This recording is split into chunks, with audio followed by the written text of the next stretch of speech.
Θα ήθελα να μιλήσουμε για τα αντιλιακά και να δούμε επιτέλους τι μπορούμε να κάνουμε για αυτόν τον ήλιο, ο οποίος όσο θαυματουργός και να είναι σε πολλά, τόσο τελικά πρόβλημα μας δημιουργεί. Θέλουμε πολλές πληροφορίες, τις οποίες θα τις πάρουμε από τη δερματολόγο την καλεσμένη μας, την κυρία Τσιατούρα Αμαλία. Καλώς ήρθατε. Να είσαστε καλά. Χρόνια πολλά. Έχει περάσει το Πάσχα αρκετό, αλλά λέμε χρόνια πολλά τουλάχιστον για 40 μέρες, έτσι δεν είναι? Πολύ ωραία. Καθίστε εδώ. Λοιπόν, κυρία Τσιατούρα,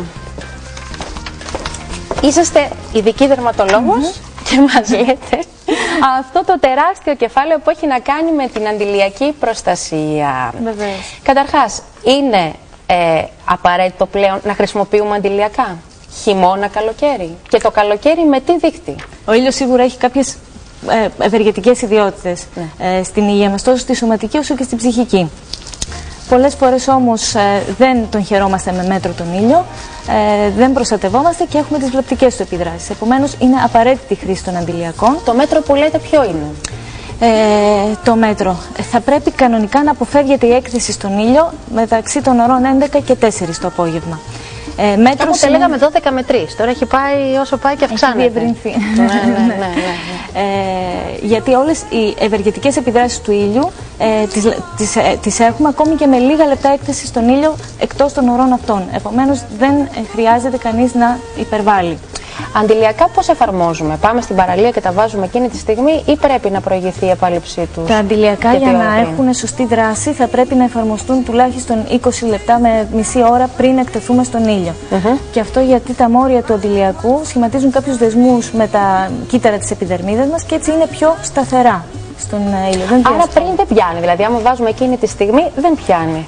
Το πιο σωστό για να ανταποκρίνεται και ο δείκτης του αντιλιακού στην πραγματικότητα είναι να τα εφαρμόζουμε περίπου μισή ώρα πριν.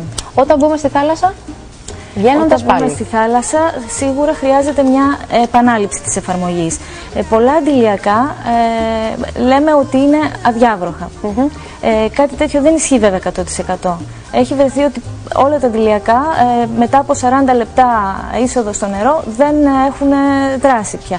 Επομένως πρέπει να εφαρμόζονται, να γίνεται επανάληψη της εφαρμογής τους αμέσως μετά το μπάνιο. Στα παιδιά τι κάνουμε που τα κυνηγάνε όλες οι μητέρες με ένα αντιλιακό αν δεν υπάρχουν αδιάβροχα? Γιατί οι εικόνες που είχαμε πριν από κάποια χρόνια που βλέπουμε τα πιτσιρίκια να παίζουμε κουβαδάκια στην παραλία χωρίς γυαλιά και καπέλο έχουν πια εξαφανιστεί.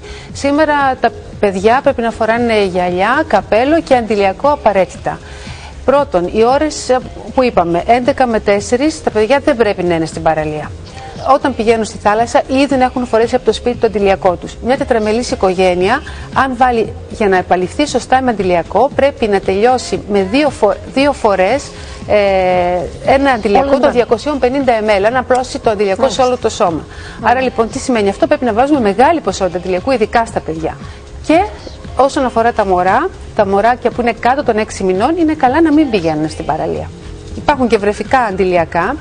Παρ' όλα αυτά πρέπει να είμαστε πάλι πολύ προσεκτικοί. Πέρα από τον δείκτη προστασίας, τον SPF, ο οποίος προστατεύει από την υπεριώδη β' ακτινοβολία, τη UVB, θα πρέπει τα αντιλιακά που χρησιμοποιούμε να είναι ευρέως φάσματος αντιλιακά, να προστατεύουν δηλαδή και έναντι της UVA ακτινοβολίας. Παλιότερα δεν δίναμε τόσο μεγάλη σημασία στη UVA ακτινοβολία, θεωρούνταν λιγότερο επιβλαβής. Όμως είναι και αυτή το ίδιο βλαπτική, είναι ένας συγκαρκινογόνος παράγοντας και αυξάνει κατά πολύ τον κίνδυνο καρκίνου του δέρματος και μελανόματος. Θα ήθελα όμως πριν συζητήσουμε περαιτέρω για το τι βλαβερό πράγμα μπορεί να μας κάνει ο ήλιος, να πάμε σε ένα βίντεο που έχουμε ετοιμάσει ενός καθηγητή βιολογίας, του κυρίου Πέτρου Παναγιωτόπουλου, που θα μας εξηγήσει ακριβώς τι κάνουν οι ακτίνες UVA και UVB.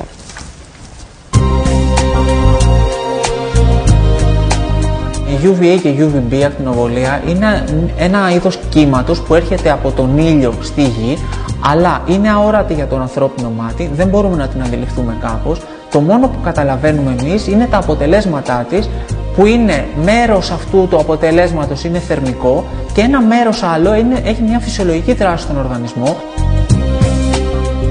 Οι ακτίνες UVB από νωρίς έχουν ενοχοποιηθεί για διάφορες μορφές καρκίνου του δέρματος. Και το πρόβλημα αυτό προσπαθούμε να αντιμετωπίσουμε με τα αντιλιακά.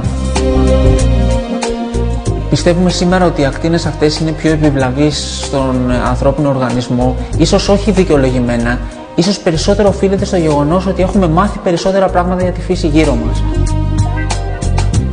Αυτό που γνωρίζουμε όλοι, ότι ο ήλιος είναι πιο επικίνδυνος κάποιες συγκεκριμένες ώρες της ημέρας, έχει άμεση σχέση όχι τόσο με την ακτινοβολία που δεχόμαστε, όσο με τη θέση του ήλιου σε σχέση με τη γη.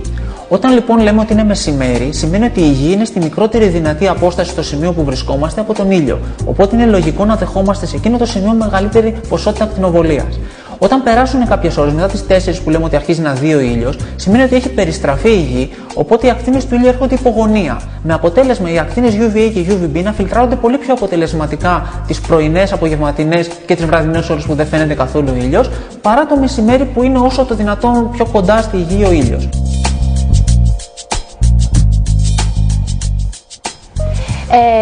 Ισχύει αυτό που λέγανε ότι οι UVA προκαλούν γύρανση, φωτογύρανση και οι UVB εγκάβματα, σε τέτοιο διαχωρισμό δηλαδή? Ναι, είναι αλήθεια αυτό. Η UVB ευθύνεται κυρίως για τα εγκάβματα στο δέρμα, καθώς απορροφάται από τα ανώτερα στρώματα της επιδερμίδας.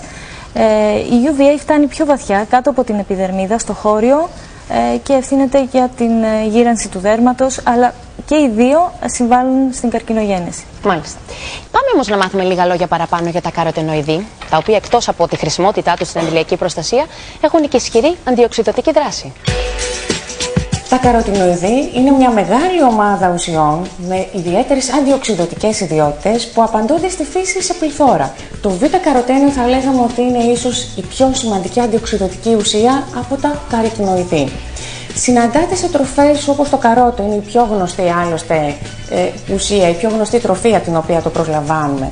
Οι ιδιότητες του είναι ιδιαίτερα αντιοξυδωτικές, έχοντας όμως επιπλέον και φωτοπροστατευτική δράση έναντι της ηλιακής ακτινοβολίας, τόσο UVA όσο και UVB. Σε αυτό θα λέγαμε ότι έχει επίσης συνεργική δράση και το λικοπένιο. Είναι ίσως η πιο βασική αντιοξυδωτική ουσία, η οποία καταπολεμά τις λεγόμενες ελεύθερες ρίζες οξυγόνου. Συναντάται σε τροφές όπως η ντομάτα, το καρπούζι, το rose grapefruit και σε αρκετές άλλες. Αξίζει να σημειωθεί σε αυτό το σημείο ότι οι αντιοξυδωτικές δράσεις των καροτινοειδών δεν είναι τόσο ισχυρές όταν χρησιμοποιούνται μεμονωμένα. Γι' αυτό το λόγο η συνεργική τους δράση είναι η πλέον ενδεδειγμένη. Πέρα όμως της συνεργικής δράσης των καροτινοειδών, σημαντικός είναι ο συνδυασμός και βιταμινών. Βιταμινών που έχουν ιδιαίτερες αντιοξυδωτικές ιδιότητες, όπως είναι η βιταμίνη Ε, βιταμίνη C, η βιταμίνη Α που ούτως ή άλλως παράγεται από τα καροτινοειδή. Γι' αυτό το λόγο ο συνδυασμός βιταμίνης Ε ειδικά με τα καροτινοειδή προσφέρει το μέγιστο αποτέλεσμα. Τροφές χαρακτηριστικές πλούσιες σε βιταμίνη Ε είναι το ελαιόλαδο, η ξηρή καρπή, το cranberry. Εδώ αξίζει να αναφερθούμε και σε ένα πολύ ιδιαίτερο εκχύλισμα. Είναι το εκχύλισμα ενός καρπού με το όνομα μπούριτι, το λεγόμενο burity oil, το οποίο είναι πλούσιο σε καροτινοειδή, κυρίως β-καροτινοειδή, το οποίο είναι η πρόδρομη ουσία ουσιαστικά του σχηματισμού της βιταμίνης Α. Αυτή ακριβώς η ιδιότητά του δίνει πάρα πολλές χρήσεις. Χρησιμοποιείται ιδιαίτερα στην αποκατάσταση εγκαυμάτων, γενικά στην ανάπλαση της επιδερμίδας, και αυτές ακριβώς τις ιδιότητες τις χρησιμοποιούμε και σε άλλα προϊόντα. Θα μπορούσαν να είναι κάποιες κρέμες, ανάπλασης, ακόμα και σε αντιλιακά. Λοιπόν, τι κάνουμε όμως, πότε ανησυχούμε? Υπάρχουν βλάβες, υπάρχουν αλλοιώσεις που εμφανίζονται στο δέρμα μας που θα πρέπει να μας ανησυχήσουν και να μας οδηγήσουν στο δερματολόγο. Αν δει κανείς να μεγαλώνει στο δέρμα του κάποια βλάβη, θα πρέπει να ανησυχήσει. Μια ελιά, ας πούμε, που μας μεγαλώνει. Ακριβώς. Μια ελιά η οποία μεγαλώνει, μια ελιά η οποία αλλάζει χρώμα. Τα όρια της γίνονται ανώμαλα. Εκεί που ήταν επίπεδη αρχίζει και προεξέχει. Μάλιστα. Μια ελιά που αρχίζει και ματώνει ή φαγουρίζει ή πονάει. Θα πρέπει οπωσδήποτε να επισκεφτούμε τον δερματολόγο, ο οποίος είναι ο πλέον αρμόδιος να εξετάσει τις ελιές, να κάνουμε ίσως μια χαρτογράφηση στις ελιές μας, να τις απεικονίσουμε ψηφιακά δηλαδή και να ξέρουμε αν έχουν κάποιο δυναμικό καρκίνου, και οτιδήποτε ύποπτο υπάρχει στο δέρμα και κρίνει ο δερματολόγος θα πρέπει σίγουρα να αφαιρείται. Λοιπόν, πάμε να δούμε ένα βίντεο που έχουμε ετοιμάσει. Μας μιλάει ο κύριος Στάνος Κοντογιάννης, είναι πλαστικός χειρουργός, σε σχέση μάλλον με το χειρότερο πράγμα που μπορεί να πάθει ένα δέρμα, το μελάνομα. Τα τελευταία χρόνια έχει διαπιστωθεί, μετά από αρκετές έρευνες που έχουν γίνει, ότι η ηλιακή ακτινοβολία έχει μεγάλη ευθύνη για τον πολλαπλασιασμό, για την αυξητική τάση των καρκίνων του δέρματος.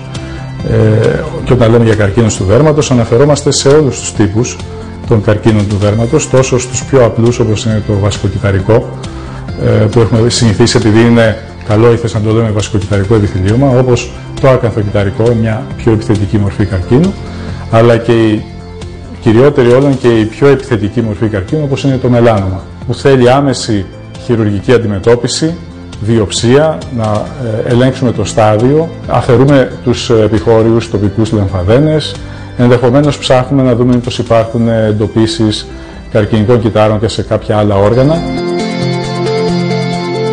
Σε αυτό ευθύνεται το γεγονός ότι πλέον η ηλιακή ακτινοβολία, η επικίνδυνη ηλιακή ακτινοβολία, δεν φιλτράρεται όπως θα έπρεπε να φιλτράρεται από το στρώμα του όζοντος, το οποίο έχει λεπτύνει και κατά τόπους έχει δημιουργηθεί αυτό που λέμε τρύπα του όζοντος.